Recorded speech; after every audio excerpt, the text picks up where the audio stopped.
I'd like to start by asking a few questions, and you can respond simply by raising your hand. How many of you get headaches frequently? All right. How many of you don't remember your dreams frequently? All right.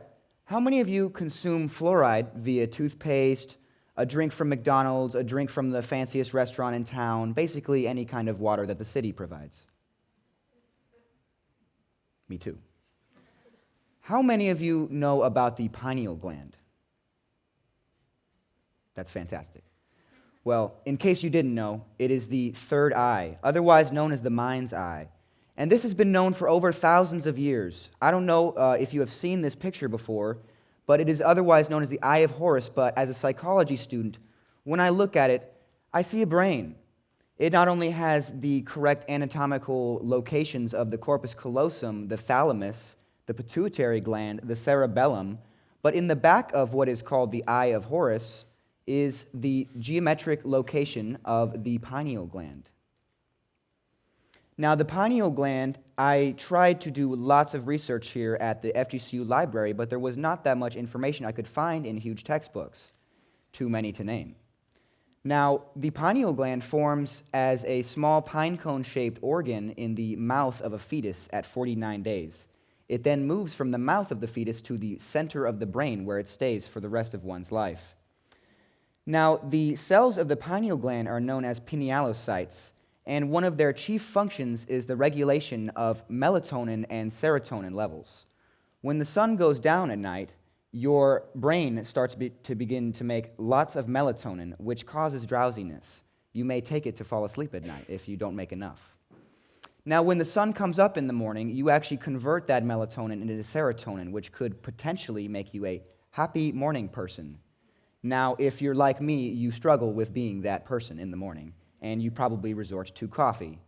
But the body is programmed so you don't need to do that. You can be happy every day of your life, and there is no need to worry about a single thing. Now, famous philosopher René Descartes believed that this was not only the mind's eye, it was the seat of the soul. He believed that it was where your soul entered from the non-physical realm into the physical realm and allowed your body to think, behave, move, create, imagine, and do everything else that you do with your daily lives. Now, he also believed that this was why we see one image instead of two with our two eyes. It is turned into one image in our brain, and this is what allows us to have depth perception. Now, I've seen this picture that he drew very many times in some school formats also, but just until recently, I noticed that he decided to go boobs out on the second drawing. I don't understand the relevance of it, but I don't think I hear any complaints from here. Now, we live in a culture that does not know too much about the third eye, yet some of you may contain a dollar bill in your wallet which has a third eye on it. This is not a typo or a misprint. There has been knowledge about the third eye for quite a long time. You've probably also seen a Hindu person wearing a red dot on their forehead. This is otherwise known as a bindi, and unfortunately, because I was very foolish as a child, I used to see this and go, what's with the red sticker? Now, I really regret doing this, and because of this, I decided to wear one for a day to not only a fast food restaurant, but friends' houses. I got many weird looks, but in the end, I was consciously knowing that I was using my mind's eye. Now, I wouldn't be here today if I had not seen bumper stickers that say that there's poison in the water. I don't know about you, but I like water a lot. So I quickly started doing research on what this potential poison would be, and I found that what they were referring to was an industrial toxin known as fluoride. Now, fluoride would typically be shot out of smokestacks, but the EPA declared that it is too toxic for the environment. It started killing birds, livestock, and it would eventually kill us. So it was decided that they needed to condense this gas into liquid, otherwise known as fluoride. Now, this was then introduced into things like toothpaste and then water. Now, an interesting thing to note about fluoride is it only works as a topical. So unless you are rubbing it on your teeth with a toothbrush, it is doing no help for your teeth, which is what we are led to believe it is here to help for. Now, I looked at my toothpaste and I found that it said, do not swallow fluoride at all, and if you do, contact poison control. Now, I have drank millions of glasses of fluoride as a kid and as an adult, basically up until age 19, daily, as a ritual poisoning of myself. Now, I found out that if you began to take this out of your diet, you would not only start living better, but your pineal gland would be much healthier. I started feeling the effects almost instantly, and instead of having headaches daily, I started living a happier life, and this was truly incredible.